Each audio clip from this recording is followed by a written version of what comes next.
스트레스를 받는 요인들 그리고 그 해결 방안에 대해서 두 번째 강의를 이제 시작하게 되었습니다. 오늘은 스트레스를 관리하는 구체적인 방법들에 대해서 같이 나눠보도록 하겠습니다. 스트레스 관리 방법으로 신체적인 대처, 심리 정서적인 대처, 인지적인 대처, 영적인 대처를 볼 수가 있겠습니다. 먼저 잠깐 생각을 해보시면 좋겠습니다. 나는 스트레스를 받을 때 어떤 영역에서 가장 취약해질까? 신체적인 부분일까? 아니면 심리 정서적으로, 인지적으로, 영적으로. 스트레스를 받을 때 가장 먼저 취약해지는 부분을 한번 생각해 보시면 좋겠습니다. 첫 번째, 신체적인 대처를 보시면 먼저 근육 이완이 있습니다. 스트레칭이나 마사지 등을 통해서 근육을 이완하시는 것은 상당히 도움이 되십니다. 사실 스트레스 받았어 라고 할 때 가장 먼저 신체적으로 반응하시는 분들이 제법 많으신데요. 근육을 의도적으로 이완시키는 것들을 해 나가시면 많이 도움이 되십니다. 그리고 적절한 운동, 가변 운동 하실 수가 있고요. 또 스포츠 활동을 하실 수가 있습니다. 극도로 스트레스를 받으셨을 경우에는 그냥 마구 달린다. 아주 힘차게 뛴다. 이러신 분들도 제가 봤습니다. 또 휴식, 잠이나 단순한 활동을 통해서 좀 편하게 쉬어주시는 것도 도움이 되시겠습니다. 심리 정서적인 대처를 보시면 먼저 내가 지금 스트레스를 받구나라는 걸 인식하는 것 자체가 되게 도움이 되십니다. 인식도 못하신 상태에서 그냥 가시다가 나중에 몸으로 심하게 아프시는 분도 계시고요. 또 감당하기가 어려워서 어떻게 할 줄 몰라 하시는 분들도 계십니다. 일단 내가 스트레스를 받았네, 받고 있네, 스트레스가 심해지고 있네, 이런 것들을 인식하는 건 되게 중요한 하나의 과정입니다. 그리고 명상이나 또 내면의 목소리를 들으시는 것, 내가 내 안에서 내가 지금 원하는 게 뭘까? 내가 왜 이럴까? 이렇게 한번 물어보시는 것도 괜찮고요. 스스로에게 자문자답 해보시는 것도 괜찮습니다. 그리고 지금 이런 상황에서 지금 내가 어떤 느낌이지? 내가 지금 우울한가? 소리를 냈는데 내가 우울한가? 아니면 내가 지금 슬픈가? 이런 감정을 한번 찾아보시는 겁니다. 그리고 내가 만약에 우울하다고 느끼신다면 한번 그것을 이거는 정말 내가 싫어하는 거야. 피하고 싶어. 라고 하셔서 저를 이렇게 치워버리시는 것이 아니라 잠깐 머물러 보시는 겁니다. 그래서 내가 지금 이 상황이 인정받지 못해서 우울하구나. 마음이 가라앉아 있구나. 잠깐 들여다보시는 겁니다. 어떻게? 가장 친한 친구가 되어서 가장 사랑하는 모습으로 들여다보시는 겁니다. 그리고 내가 지금 많이 우울하구나. 그러면 우울한데 아닌 것처럼 너무 과잉 행동을 하시거나 아니면 지나치게 활동하시다 보면 더 우울해지실 수가 있습니다. 더 정서적으로 처리가 잘 안 되실 수가 있습니다. 그래서 너무 지나치게 행동하는 대신 내가 우울하다면 좀 천천히 느리게 그렇게 행동하시는 것도 도움이 되십니다. 그리고 그 우울한 것을 피하시지 말고 누르시지 마시고 그냥 그거를 그대로 받아들이시는 겁니다. 지금 우울하구나. 그래, 이런 상황에서 우울할 수밖에 없지. 이렇게 받아들이시는 겁니다. 그리고 내가 왜 우울할까? 의미를 한번 깨닫는 겁니다. 그래, 이런 상황에서 내가 우울할 수밖에 없구나. 이거는 너무 자연스러운 거다. 그리고 이렇게 우울하기 때문에 내가 나를 다시 한번 돌아볼 수 있겠구나. 한번 생각을 해보시는 겁니다. 심리 정서적인 대처로 이제 느낌을 충분히 수용하기. 그래서 아까 우울한 걸로 말씀드렸지만 또 화가 난 경우에 내가 어떻게 화를 낼 수가 있어가 아니라 '아 내가 지금 화가 나 있구나.' 이렇게 받아들이시는 겁니다. 화가 나는 것은 아주 자연스러운 감정입니다. 하지만 화를 내는 것은 선택 사항입니다. 그래서 화가 났다고 다 화를 내는 것이 아니라 화가 나 있는 나의 감정을 잘 알아봐 주고 그것을 관리하는 것이 필요합니다. 그리고 화가 현재 지금만 났지만 지금만 난 것이 아니라 앞으로도 또 날 수도 있어. 그렇죠? 그리고 이런 화나는 감정, 우울한 감정, 슬픈 감정 이런 감정들은 우리가 살면서 항상 함께 하고 있다는 것을 인식하는 것도 도움이 되십니다. 그리고 지금 현재 화가 나 있는 그것이 나의 이미지지만 어 현재의 모습이지만 '나는 화내면 안 돼.'라는 어떤 이미지를 가지고 그것을 고정시켜 놓고 계시면 그것의 괴리감 때문에 현재의 내 모습과 내가 바라고자 하는 이미지와의 그 괴리감 때문에 또 힘드실 수가 있습니다. 그래서 현재 내 모습을 정확하게 바라보시는 것이 필요하고요. 그 이미지가 만약에 강력하게 자신한테 지금 갖고 있으시다면 '나는 이것을 지향해. 하지만 안 될 수도 있어.' 이렇게 좀 생각을 바꿔 보시면 좋겠습니다. 그리고 그 이미지가 내가 그리는 이 모습이 있지만 현재 내 모습은 충분히 작을 수도 있어. 때로는 더 나아질 수도 있어. 일단은 현재 자신의 이 작은 모습을 그냥 그대로 수용하는 것. 이것이 스트레스를 줄이는 데 굉장히 중요한 하나의 방법입니다. 내가 지금 작거나 쪼그라져 있다고 해서 내가 별 볼 일 없는 사람은 아닙니다. 그래, 난 지금은 작아져 있고 그런 모습이 참 싫고 속상해. 슬프지만 그렇지만 내가 그렇다고 해서 괜찮지 않은 사람은 아니야. 그거를 생각하시는 거죠. 왜냐하면 나 자신은 하나님께서 가치 있게 바라보고 계시기 때문이죠. 하나님께서 손수 만드셨고 또 왕 같은 제사장이라고 거룩한 나라라고 말씀하고 계시기 때문이죠. 그다음 심리 정서적인 대처로 의미를 깨닫기. 이 의미는 표면에 나타나는 감정이 있고요. 또 그 이면의 감정이 있고요. 더 깊은 이면의 감정이 있습니다. 표면에는 화가 났지만 그것이 다가 아니고 그 화 이면에는 또 우울이 있을 수도 있습니다. 또 불안할 수도 있고요. 사람은 참 복잡하기 때문에 여러 가지 복잡한 감정을 갖고 있습니다. 상황에서 아까 잠깐 예를 든 걸 다시 말씀드리면 어 "당신이 이것밖에 못했어요." 라고 했을 때 그 상황에서 감정은 자존심이 상하지요. 또 화도 나겠죠?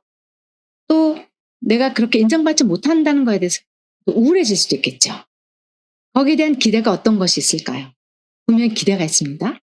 그다음에 더 깊은 열망이 있습니다. 결국 '내가 괜찮은 사람이다.'라는 I'm okay라는 메시지를 듣고 싶습니다. 이것이 가장 강렬한 가장 밑에 있는 욕구라고 할 수 있겠습니다. 예를 들어서 "당신 이것밖에 못해요."라고 하는 상황이 주어졌을 때 자존심 상하고 무능감을 느낄 수 있고 또 수치심을 느끼실 수 있죠. 어떤 기대가 있으셨을까요? "수고 많았어요."라고 지지나 격려를 받고 싶으셨을 거예요. 아니면 부분적으로라도 "아 이거는 잘했네요."라는 말을 듣고 싶으셨을 거예요. 욕구는 어떤 욕구가 있었을까요? 인정받고 싶다. 칭찬받고 싶다. 최소한 지적은 받고 싶지 않다. 이런 욕구가 있으셨을 거예요. 그래서 '나는 괜찮은 사람이다.' 이런 열망이 있으셨다는 얘기죠. 사람들의 반응에 따라 우리는 참 영향을 받습니다. 그만큼 우리는 연약하기 때문이죠. 하지만 하나님께서 나를 어떻게 보시는가를 끊임없이 생각하시면서 하나님께서 말씀하시는 성경 말씀에서 말씀하시는 그 말씀으로 어 여러분들의 정체성을 만들어 가시면 좋겠습니다. 그다음 인지적인 대처를 보시겠습니다. 인지적인 대처 한 11가지 이 측면에서 간단히 살펴보도록 하겠는데요. 어 사고가 감정이나 또 행동에 영향을 미칩니다. 이 사고가 굉장히 강력한데요. 어떤 부분에서 어떤 생각이 스트레스에 영향을 미치는지 한번 살펴보시면 좋겠습니다. 완전한 사람이 없기 때문에 어느 하나 찾아보실 수 있으실 텐데요. 스트레스를 많이 받고 있으시다면 이것들을 어떻게 유연하게 바꾸실까를 생각해 보시면 좋겠습니다. 어 한번 제가 인위적 대처에 대해서 말씀을 이제 해 나가실 때 한번 자신한테 해당되는 것이 어떤 것인지를 한번 살펴보시면 좋겠습니다. 먼저 불확실과 인생. 세상은 내가 생각하는 만큼 확실치가 않다. 불확실함을 불확실로 남겨둘 수 있는 여유가 필요하다. 스트레스가 많아지면 우울증, 강박증, 무기력감 등의 증세가 발생한다. 불확실하다는 것 때문에 스트레스를 많이 받으시는 분들이 계시죠. 뭔가 아웃라인이 분명히 필요하고 앞에 뭔가 확실하게 보여질 때 안전하게 편안하게 가시려는 성향을 갖고 계신 분들은 뭔가 불확실함이 있을 때 굉장한 스트레스를 받으실 수 있습니다. 그럴 때 이런 방법으로 생각을 바꿔 가신다면 도움이 되시겠습니다. 또 문제가 문제다. 문제가 있는 것 자체가 스트레스를 받으시는 분들이 있습니다. 그러나 인생은 문제가 항상 동반되므로 문제와 더불어 사는 방법을 이제 배우시는 것이 도움이 되십니다. 그리고 문제를 삶의 일부분으로 자꾸 받아들이시도록 하시는 것. 문제를 통해서 오히려 성장하고 성숙해질 수 있다. 만약에 이 문제가 하나님께서 허락하신 것이라면 이것을 통해서 내가 어떻게 성장할 수 있을 것인가 한번 생각해 보는 거죠. 그리고 문제를 내 자신의 성장과 성숙의 기회로 삼고 그것을 자원으로 만들어가는 겁니다. 다음 변화와 인생. 변화를 조금 힘들어하는 또 성향을 가지신 분들이 계십니다. 안정을 추구하시는 분들 계시죠. 그러나 변화가 없기를 바란다면 오히려 스트레스가 더 많이 증가하게 됩니다. 그리고 변화에 대해서 미리 대처하고 대비를 하시는 거죠. 변화를 불편해하시는 분들은 시간적인 여유를 두시고 미리미리 계획을 세워 나가실 수 있으면 좋겠습니다. 그렇지만 항상 내가 원하는 대로 되지 않을 수 있다라는 생각을 하시면서 그 가능성을 여지를 두고 생각을 해 나가시면 좋겠습니다. 변화 속에 담겨진 삶의 의미, 변화를 통해서 만약에 생각했던 것보다 이 변화를 통해서 더 좋은 결과물이 얻었다면 그것도 감사한 일이 될 수 있겠죠. 아니면 변화가 생각했던 것보다 좀 안 좋은 쪽으로 결과가 왔다면 그것을 통해서 이것이 나한테 어떤 의미를 주는지 한번 생각해 보는 것도 도움이 되시겠습니다. 그다음에 불행과 인생. 불행의 삶은 일부분입니다.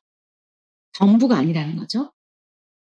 그리고 불행이 전혀 없는 삶은 환상일 수 있습니다. 우리의 삶이 그것이 현실이기 때문입니다. 그다음에 불행이라는 것에 대해서 이것이 정말 이것 때문에 불행해라고 생각이 되신다면 관점을 바꾸면 이것도 행복한 삶이 될 수 있다는 것을 인식하시는 것입니다. 아니면 어쩌겠어 할 수 없지라고 생각하시든지 아니면 이것을 긍정적인 관점에서 한번 다시 생각해 보시는 겁니다. 불평등과 인생. 평등하지 않을 때 굉장히 스트레스를 받으시는 분들이 있습니다. 공정한 것에 대해서 유달리 예민해 하시는 분들이시죠. 그러나 현재 살아가는 삶이 오히려 평등하지 않은 경우가 또 평등하지 않을 수 있음을 인식해 보시는 겁니다. 그리고 현실은 불평등한데 뭔가 평등하려고 애쓰시면 굉장히 스트레스가 되신다는 겁니다. 그리고 이 변화 속에서 이 불평등이 삶에 어떤 의미가 있는지를 한번 생각해 보시는 거예요. 또 이 불평등 상황에서 혹시 조금이라도 평등적으로 변화할 수 있다면 또 감사하고 즐거워하고 조금이라도 변화하는 것에 대해서 다행으로 생각하신다면 훨씬 더 스트레스를 줄여가실 수 있을 겁니다. 그다음에 책임, 독립적인 사고에서 이제 책임인데요. 현재 내가 겪고 있는 모든 문제는 내 것이다. 그 누구의 것도 아니고 내가 선택했고 또 내가 현재 겪고 있는 것이기 때문에 내 것이다라고 생각하시는 거. 그다음에 다른 사람의 탓을 돌려도 여전히 문제가 남는다는 거. 그리고 현재 상황에 대해서 내가 부분적으로 혹시 기여한 것이 있는지를 한번 생각해 보시는 겁니다. 그리고 상대방이 기여한 부분은 상대방의 몫으로 남겨두는 겁니다. 이것도 경계선의 부분이기도 한데요. 내가 기여한 것, 상대방이 기여한 것, 또 사회 구조적인 부분 이런 것들을 조각조각 분류하셔서 어떤 부분이 어떻게 부정적으로 기여했는지 또 긍정적으로 기여한 것은 무엇인지를 조금 이렇게 조목조목 따져보시면 스트레스를 많이 줄이실 수가 있습니다. 그다음에 독립적인 사고. 내 영역과 다른 사람의 영역을 구분하시는 것. 그리고 나 자신의 영역에 대해서는 충분히 책임을 지시는 것. 그리고 다른 사람의 영역에 대해서는 내 영역이 존중받아야 되는 것만큼 상대방 영역도 존중을 해주는 것. 영역이 침범을 당한 경우에는 자기 주장을 하는 겁니다. 아까 자기 주장을 어떻게 하는지 이제 말씀을 드렸고요. 그다음에 자신의 영역에서는 문제를 확실하게 해결하도록 하는 것. 그다음에 소망적 사고를 보시면 당위적인 사고와 이제 소망적인 사고가 조금 구분이 되는데요. 당위적인 사고는 반드시 뭐뭐 해야만 한다, 이거 해서는 안 된다라는 사고입니다. 제가 가끔 저한테 오시는 그런 내담자분들에게 이런 사고에 대해서 검사를 해볼 때 당위적인 사고가 전혀 없으신 분은 아무도 없습니다. 당위적인 사고는 교육 환경, 자라나온 성장 배경에 의해서 당위적인 사고가 만들어지는데요. 그것이 좀 강하고 약하고의 차이일 뿐인데요. 당위적인 사고가 스트레스를 주지 않으면 다행입니다. 그러나 만약에 당위적인 사고로 인해서 스트레스를 주게 된다면, 받으시게 된다면 한번 생각해 보실 필요가 있습니다. 나는 반드시 성공해야 돼 라는 당위적인 사고가 있으시다면 나는 성공하는 것을 지향해. 하지만 안 될 수도 있어. 이렇게 소망적인 사고로 바꾸시는 겁니다. 굉장히 차이가 있습니다. 당위적인 사고가 강하실수록 많은 연습이 좀 필요로 합니다. 의도적으로 문구를 쓰셔서 나는 이것을 지향한다. 이렇게 자꾸 바꾸시면서 그러나 안 될 수도 있어. 이렇게 자꾸 생각을 바꾸시면서 되뇌이시면 도움이 되실 겁니다. 그리고 이 소망이 과연 현실적인가? 내가 혹시 비현실적인 기대를 하고 있지 않나? 이거를 생각해 보시는 것도 도움이 되십니다. 그리고 소망은 단지 소망일 뿐이다. 그리고 소망은 이루어질 수도 있고 이루어지지 않을 수도 있다. 그리고 자유로운 의지를 통해서 선택할 수도 있고 그렇지 않을 수도 있다. 그리고 만약에 선택하기 어려운 상황이라면 그것을 받아들이거나 포기하거나 조절하면 된다. 그다음에 수용적인 사고. 그 상황에 대해서 어떻게 저럴 수가 있어? 어떻게 이런 일이 나한테 발생할 수 있어? 라고 생각을 하시면 굉장히 스트레스가 되시죠. 그래서 그런 상황에서 그 사람의 세계, 아니면 그 문화의 세계, 어떤 가족의 어떤 그 속으로 들어가셔서 왜 저렇게 행동할 수밖에 없는지, 왜 저렇게 말을 할 수밖에 없고 저렇게 반응할 수밖에 없는지를 이해하려고 해보시는 겁니다. 우리는 다 나름대로 자신의 방어를 하면서 살아간다고 말씀을 드렸는데요. 방어를 하지 않으면 저희가 살아갈 수가 없습니다. 불안하기 때문이죠. 그래서 나름대로 다 여러 가지 방어 기제를 갖고 사는데요. 이탈주의 역시 굉장히 고급 방어 기제입니다. 성숙한 방어 기제라고 할 수 있는데 이해를 자꾸 하다 보면 이탈주의적인 방어 기제를 사용하시기가 점점 더 쉬워지십니다. 그래서 남을 이해한다는 것은 결국 성장해 나가는 과정이 한 과정이 되실 수 있습니다. 그래서 이해를 통해서 자신이 갖고 있는 어떤 문제가 뭔지도 또 내가 부정적으로 혹시 기여한 것이 있다면 그것이 뭔지 아실 수가 있게 될 겁니다. 그래서 이해를 하시다 보면 상대방에 대해서 수용할 수 있는 영역이 늘어나게 됩니다. 그래서 이해는 수용을 하기 위한 전 단계라고 말할 수 있겠습니다. 그래서 수용을 하시게 되면 상황을 이해하시면서 좀 더 스트레스를 줄이는 방법이기도 하지만 자신을 성장할 수 있는 또 하나의 중요한 방법이 되시기도 합니다. 그래서 수용은 자신과 다른 사람들을 모두 다 편안하게 만들어 갑니다. 긍정적인 사고. 예, 이 긍정적인 사고는 많이 들어보셨을 겁니다. 어, 어떻게 바라보느냐에 따라서 방향성이 달라지죠. 항상 긍정적인 쪽과 부정적인 쪽이 있습니다. 동전의 양면과 같이 성격도 마찬가지입니다. 그래서 성격은 좋다, 나쁘다라고 말을 할 수 없듯이 성향적인 성격은 항상 긍정적인 면과 부정적인 면이 다 있습니다. 이왕이면 긍정적인 쪽을 보도록 하는 것.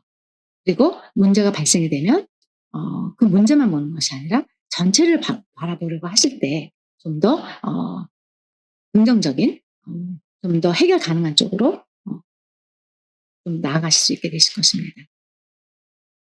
그다음에 밝음. 긍정적인 쪽을 자꾸 보기 시작하시면 아무래도 희망이 생기시겠죠. 그래서 긍정적인 사고는 아주 중요한 스트레스를 줄이는 방법이기도 하면서 또 희망을 발굴하는 사고이기도 합니다.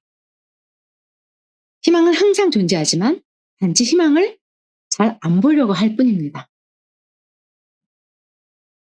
그다음에 가치적인 사고. 가치관은 원칙과 정당성을 부여하는 역할을 하게 되는데요. 이 가치를 선택하기 위해서는 어떤 보편적인 원리가 중요합니다. 보편적이 넓은 가치관을 선택할수록 스트레스를 줄이실 수가 있는데요. 가장 보편적인 가치관은 사랑입니다.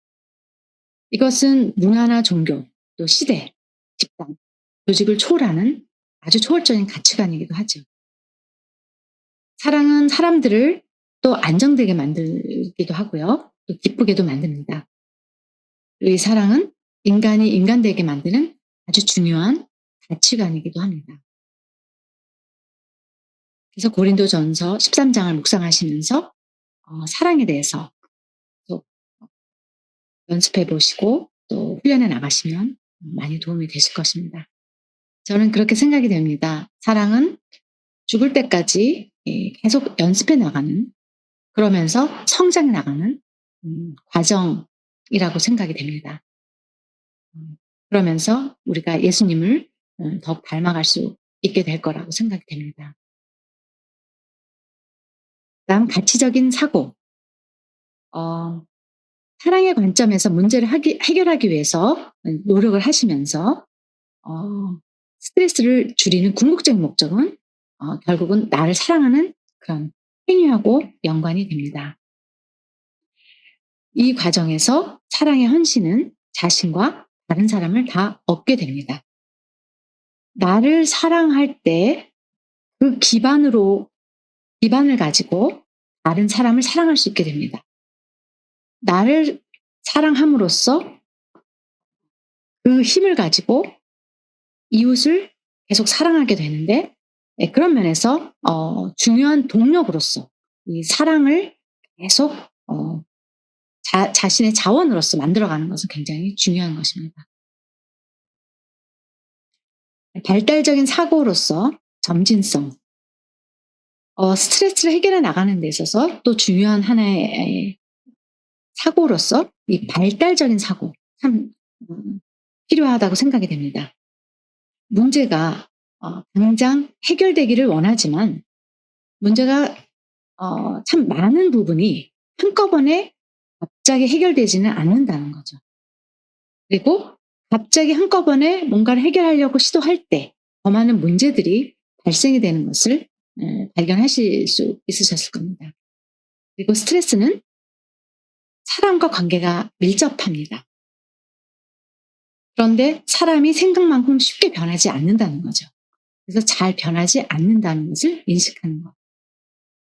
문제를 해결하는 데 있어서 그래서 천천히 느리게 생각하는 그 자세는 참 중요한 것 같습니다.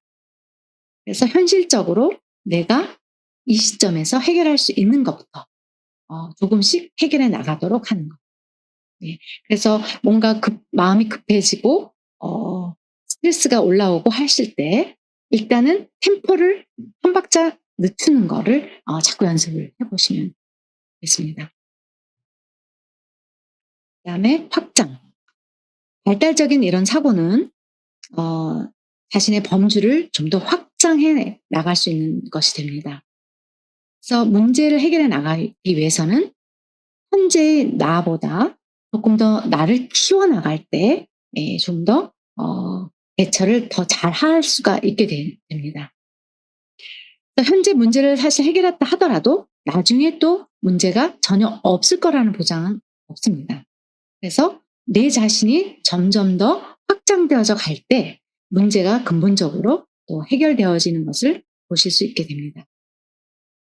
그래서 자신을 확장해 나갈 때 문제를 보는 시각들이 좀 더 새롭게 생겨나게 됩니다.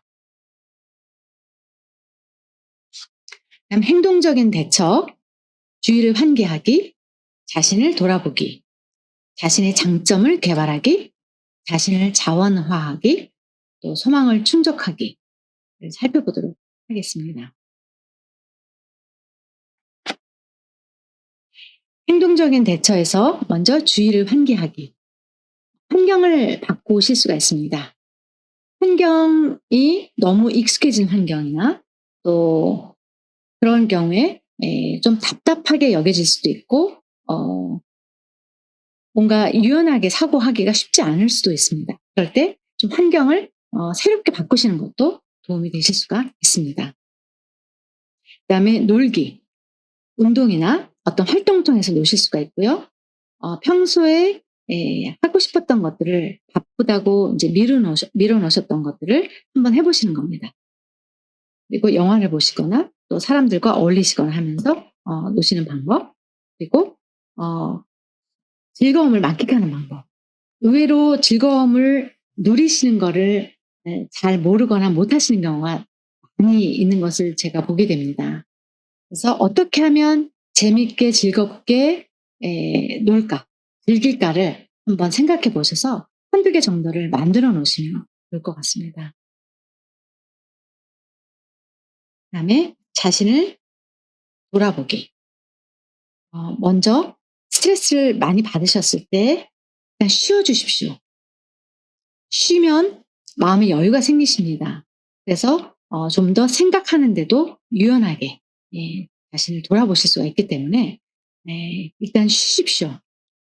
쉬는 활동은 바쁘고 또 스트레스 상황으로부터 좀 벗어나서 뭔가 자신을 좀 통찰해 보실 수 있고 또 더 많은 어떤 에너지를 얻을 수 있는 되게 중요한 동력이 되십니다. 그래서 충분히 시간을 내서 쉬도록 하십시오. 만약에 충분한 시간이 없으시다면 어떻게 하면 짧고 굵게 쉬실 수 있을까를 생각해 보십시오. 그래서 저는 저한테 찾아오시는 분들한테 10분 쉬는 거, 30분 쉬는 거, 또 뭐 1시간 쉬는 거, 반나절 쉬는 거 이런 쉼에 대해서 다양하게 이제 팁을 좀 드립니다. 그다음에 느림, 천천히 가는 거 아까 제가 말씀을 드린 부분입니다. 천천히 가시면서 쉬시면서 정신적으로나 또 몸으로 다 쉬어 주시는 거. 네. 느리게 가야 가능하시겠죠?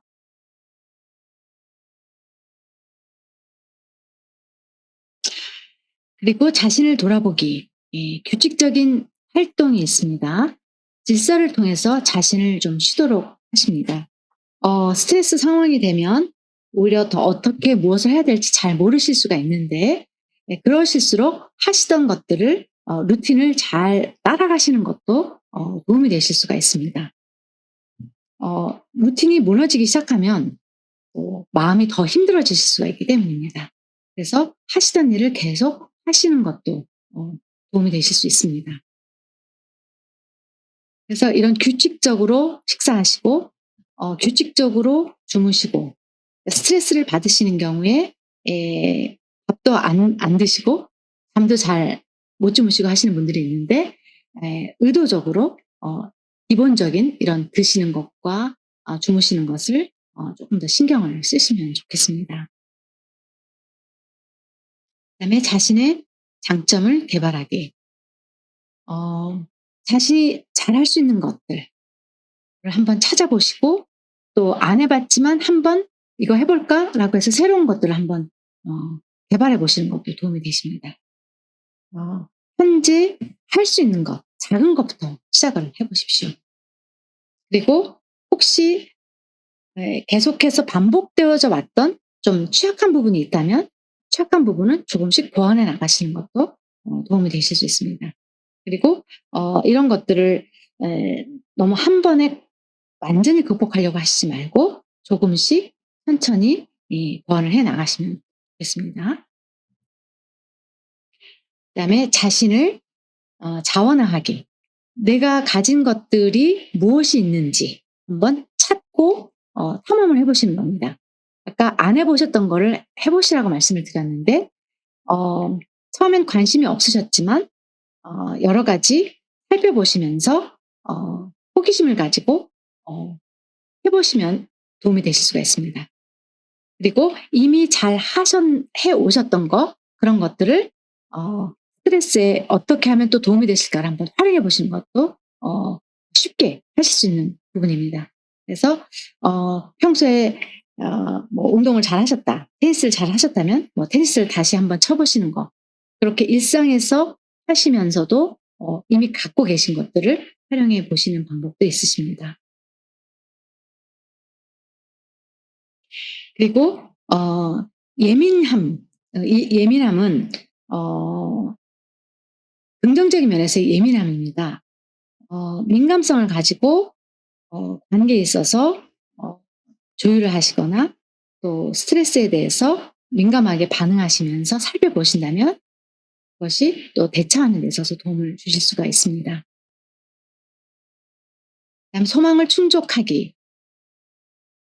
자신에게 그동안 노력해 오고 수고한 것에 대해서 적절한 보상을 주십시오. 크지 않아도 됩니다. 작지만 기분 좋은 보상을 해 주십시오. 자신한테 따뜻한 차를 한 잔 "너를 위해서 선물해 줄게."라고 하시면서 따뜻한 차를 주실 수도 있고요. 아니면 "보통 때보다 1 시간 더 잠을 자자. 너 수고했으니까." 그리고 "스트레스 받았으니까 오늘은 만남을 좀 줄여서 약속을 취소하자." 이렇게 하면서 "이 시간에 너만을 위해서 내가 쉬어 줄게." 이렇게 보상을 해 주시는 겁니다. 그다음에 우리는 하나님의 자녀이기 때문에 영적인 대처도 굉장히 중요합니다. 때로는 우리의 가장 약한 틈을 타서 어 공격을 받을 때도 있습니다. 그래서 영적으로 민감하게 깨어 있으시는 건 굉장히 중요한 부분이라고 생각이 되는데 스트레스 상황에서 먼저 기도를 통해서 토설을 하시는 방법 그리고 말씀 묵상을 통해서 또 자신을 들여다보시고 상황을 바라보시는 거 그다음에 하나님의 음성에 귀를 기울여 보시는 거 하나님이 이 상황에서 뭐라고 말씀하시는지 그리고 우리 삶의 궁극적인 목적이 결국 내 자신의 행복이 아니라 하나님의 영광을 위한 것임을 잊지 않으시면서 영적으로 대처해 나가시면 좋겠습니다. 스트레스 관리를 위해서 구체적인 방법으로 다시 정리해 드린다면 나 자신에게 가장 맞는 것이 무엇인지를 먼저 찾아보시는 겁니다. 그리고 일상에서 쉽게 편하게 할 수 있는 그것을 찾아보시고 그것을 시도해 보십시오. 그리고 이것이 나한테 가장 적절하게 맞는지를 확인해 보십시오. 확인해 보지 않으면 잘 모르거나 또 다를 수도 있습니다. 제가 팁을 좀 적어 봤습니다. 춤추기, 편지 써보기 한번 찾아보십시오. 찍은 사진들 보기, 감사제목 만들기, 퍼즐 함께하기, 누구와 허그하기, 점토 놀이하기, 블록 쌓기, 종이 찍기, 악기 연주하기, 영화 보기, 운동하기, 재미있는 것 생각하기, 요가하기, 일어나서 스트레칭하기, 음악 듣기, 친구와 놀기, 긍정적인 셀프 토크, 자기와 얘기하기, 천천히 10가지 세어보기, 친구와 얘기하기, 눈 감고 편하게 릴렉스하기, 좋아하는 장소 떠올려보기, 행복한 무언가를 생각하기, 수채화 그려보기, 빵 굽기, 재밌는 여행하기, 현재 장점을 적어보기, 현재 감정을 적어보기, 타인에게 감사 전달하기, 카드게임하기, 자연의 소리 듣기, 핫초코 마시기, 산책하기, 동물을 쓰다듬기, 자신에 대해 긍정적인 것 10가지 써보기, 평소에 좋아하는 찬송이나 CCM 듣기, 기도의 자리로 나아가기. 네, 이렇게 한번 제가 적어봤습니다. 이은의 정신 살롱에서 통계를 내봤답니다. 정신과 의사들이 스트레스를 푸는 방법이 있는데 그 1위가 운동, 달리기, 킥복싱, 산책이었다고 합니다. 2위는 넷플릭스 보기, 가족과 시간 보내기, 책 보기. 3위는 명상, 웹툰, 웹소설, 게임. 4위는 잠자기, 대화, 예능 프로 보기, 음악 듣기였다고 합니다. 참고하시기 바라고요. 여기서 이제 이 강을 마무리하겠는데요. 자신에게 잘 맞는 구체적인 방법들을 찾으시고 또 익혀가시면서 스트레스를 잘 관리해 나가시기 바랍니다. 혹시 제가 제 강의를 들으시면서 좀 더 자세히 알고 싶거나 궁금하신 것이 있으시다면 언제든지 GNC 상담소로 문의해 주시면 좋겠습니다. 전화 상담 가능하시고요. 면접 상담 가능하십니다. 그리고 비대면 영상 통화도 가능하십니다. 제가 근무하는 시간은 화수목인데 시간 조절 가능하시고요. 그리고 화수목 아니더라도 다른 요일도 불가피하시면 제가 시간을 조율해서 전화 상담은 가능합니다. 그리고 예약은 필수고 또 온라인 교회 홈피를 통해서 상담실로 예약을 하실 수가 있겠습니다. 이상으로 스트레스를 관리하는 구체적인 방법들에 대해 나눠보았습니다. 자신만의 가장 잘 맞는 구체적인 방법들과 또 그것들을 잘 익혀 나가시면서 관리를 하심으로써 스트레스를 조금씩 줄여 나가실 수 있게 되시기를 바랍니다. 감사합니다.